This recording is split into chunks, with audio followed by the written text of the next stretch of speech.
एक वैश्विक मिसाल बनी है और अब प्राकृतिक खेती व सहकारिता से समृद्धि के प्रयोग से आत्मनिर्भर भारत की भी एक विशिष्ट पहचान बनने जा रही है।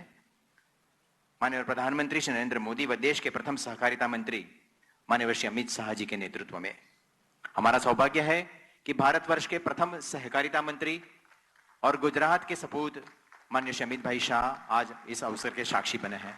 आमंत्रित करते हैं माननीय श्री अमित भाई शाह को, आप इस अवसर पर अपनी प्रसन्नता प्रकट करें।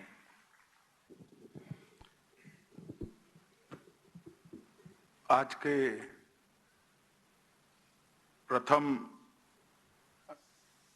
प्राकृतिक खेती पर प्रथम राष्ट्रीय सम्मेलन में संगोष्ठी में हम सब के बीच में उपस्थित श्रद्धेय प्रधानमंत्री नरेंद्र मोदी जी, गुजरात के महामहिम राज्यपाल महोदय, भारत सरकार के कृषि मंत्री श्री नरेंद्र सिंह जी, गुजरात राज्य के यशस्वी मुख्यमंत्री श्री भूपेंद्र भाई, यहाँ पर उपस्थित गुजरात व अन्य राज्य के मंत्रीगण, सांसदगण, विधायकगण और करोड़ों की संख्या में वर्चुअल माध्यम से जुड़े हुए सभी किसान भाइयों का मैं आज स्वागत करता हूं।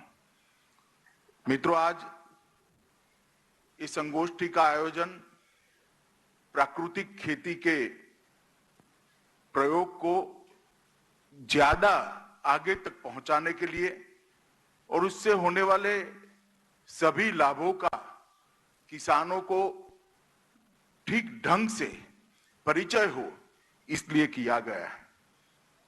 देश के प्रधानमंत्री नरेंद्र मोदी जी इस संगोष्ठी के प्रेरणा स्रोत हैं। उन्होंने ही पूरे देश भर में प्राकृतिक खेती, कुदरती खेती को किसान अपनाए, इसके लिए एक मुहिम को गति देने का निश्चय भी किया है और एक अपील भी की है। और परिणाम है कि देश भर में लाखों किसान आज प्राकृतिक खेती को धीरे धीरे अपना रहे हैं। इसके लाभों से लाभान्वित होते देखकर अनेक किसान इसके प्रयोग को आगे बढ़ा रहे हैं। मोदी जी जब गुजरात के मुख्यमंत्री थे तब शायद आजादी के बाद पहली बार देश में जीडीपी में कृषि का जो योगदान है उसको सार्थक तरीके से बढ़ाने की एक पहल किसी राज्य के मुख्यमंत्री के रूप में नरेंद्र भाई ने की थी। सालों से जीडीपी का एक हिस्सा कृषि उत्पादन रहा ही है, मगर कृषि उत्पादन के माध्यम से भी जीडीपी बढ़ सकता है और एक वैज्ञानिक तरीके से जीडीपी में बहुत बड़ा कंट्रीब्यूटर बनाया जा सकता है और किसानों की समृद्धि के लिए भी काम किया जा सकता है। उसका उदाहरण पूरे देश में सबसे पहले जब प्रधानमंत्री जी देश गुजरात के मुख्यमंत्री थे तब हुआ और कई सालों तक 10% ग्रोथ, कृषि ग्रोथ रेट को बरकरार करते हुए गुजरात ने उसको सफलतापूर्वक किया। अनेक प्रयोग किए गए। कृषि महोत्सव के माध्यम से एक्सटेंशन की सारी गतिविधियों को किसान तक पहुंचाया। किसान को तहसील की ऑफिस या जिले की ऑफिस में जाने की बजाय तहसील की ऑफिस और जिले की ऑफिस गांव में पहुंचे, सारे लाभ उसके गांव में बैठकर मिले। इस प्रकार के प्रयोग किए। माइक्रो इरिगेशन को बढ़ावा दिया। गुजरात जैसे प्रदेश में इरिगेटेड लैंड को कई गुना माइक्रो इरिगेशन के माध्यम से बढ़ाने का काम किया।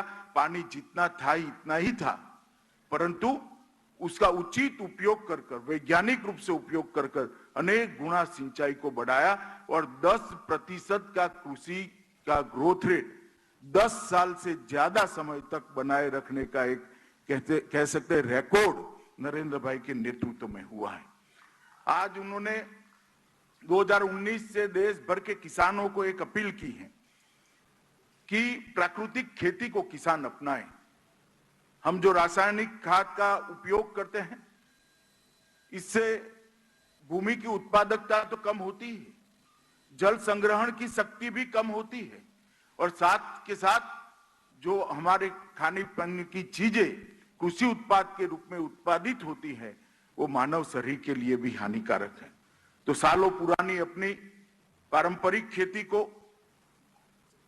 प्राकृतिक खेती को पुनर्जीवित करने का एक बहुत बड़ा अभियान प्रधानमंत्री जी ने लिया है और उन्होंने लाल किले की प्राचीर से देश भर के करोड़ों किसान भाइयों को अपील कर कर इस मुहिम में, इस अभियान में जोड़ने का आह्वान किया है। और जैसा कि हर चीज में होता है, मोदी जी किसी चीज का आह्वान करते हैं तो आह्वान मात्र से वो चीज वहां पर रुकती नहीं है। इसके लिए वो कार्य योजना बनाते हैं। कार्य योजना को बारीकी से, सूक्ष्मता से वो खुद डिजाइन करते हैं, इसका मॉनिटरिंग करते हैं और इसका इम्प्लीमेंटेशन नीचे तक, खेत तक हो, इसकी चिंता भी करते हैं।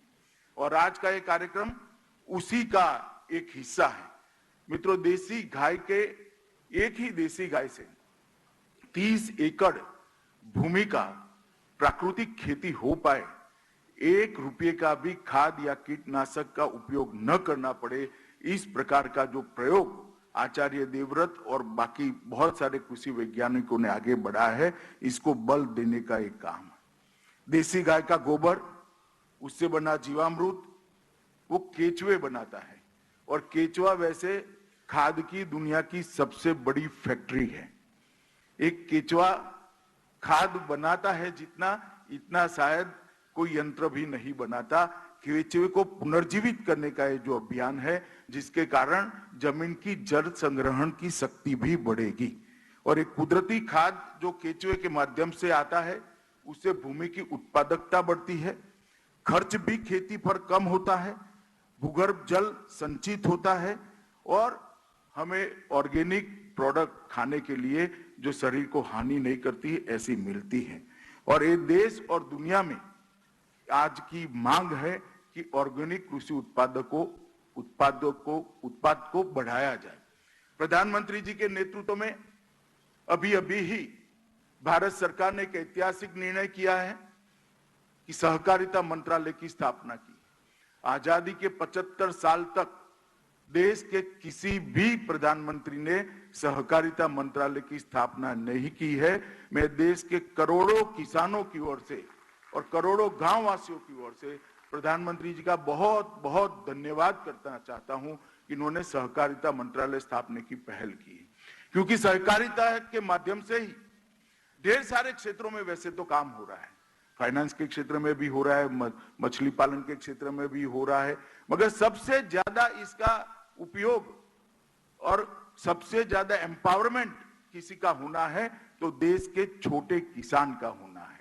तो ये सहकारिता मंत्रालय की जो स्थापना की है, इसके माध्यम से हम एक नई शुरुआत भी करने जा रहे हैं।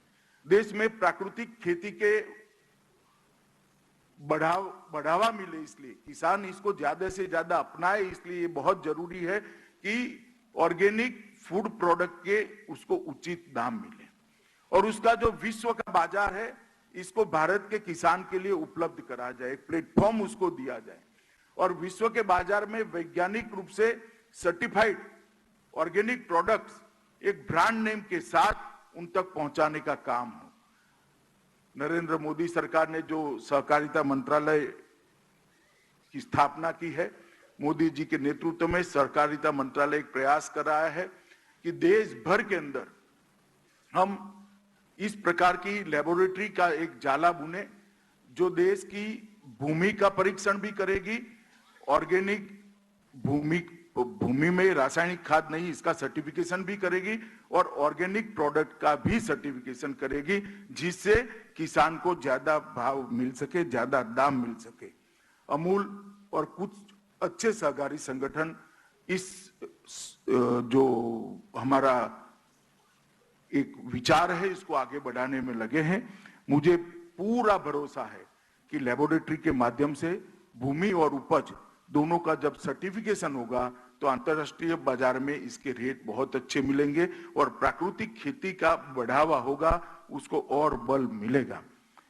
उसकी प्राथमिक तैयारियां अभी चल रही है। मुझे भरोसा है कि 1 साल के अंदर कम से कम 2 राज्य के अंदर प्राकृतिक खेती अपनाने वाले सभी किसानों के लिए हम मार्केटिंग की एक चेन खड़ी कर पाएंगे और इसके लिए एक इंफ्रास्ट्रक्चर अमूल के तत्वाधान में हम तैयार कर रहे हैं। प्रधानमंत्री जी आज स्वयं यहाँ उपस्थित है।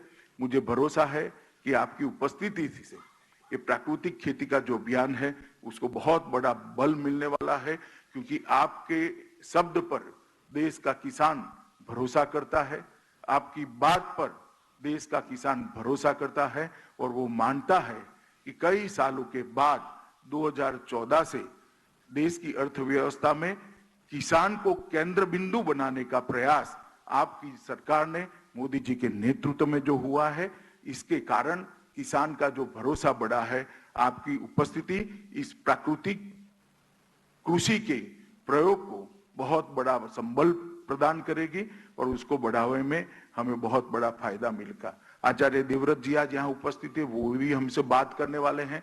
देवव्रत जी ने बहुत सालों से ये प्रयोग, जब वो गुरुकुल के आचार्य थे तब से किए हैं और सफल प्रयोग किए हैं और परिणाम मैंने भी उनके गुरुकुल पर जाकर खुद देखे हैं। यहाँ कृषि यूनिवर्सिटियों ने भी इस पर संशोधन और बहुत सारे डेटा उपलब्ध करा चुके हैं और जहां जहां वो गए, हिमाचल गए तो हिमाचल में और अब गुजरात में लाखों किसानों को उन्होंने प्राकृतिक खेती के साथ जोड़ने का काम किया है। मैं सभी की ओर से उनका भी धन्यवाद करना चाहता हूं।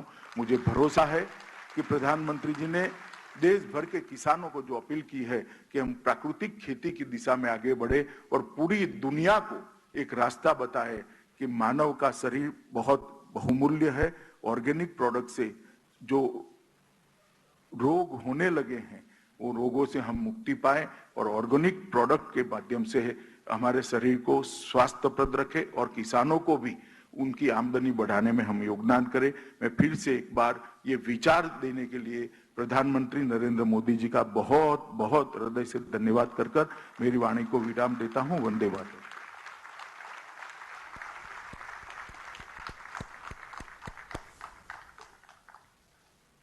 आभार मान्यवर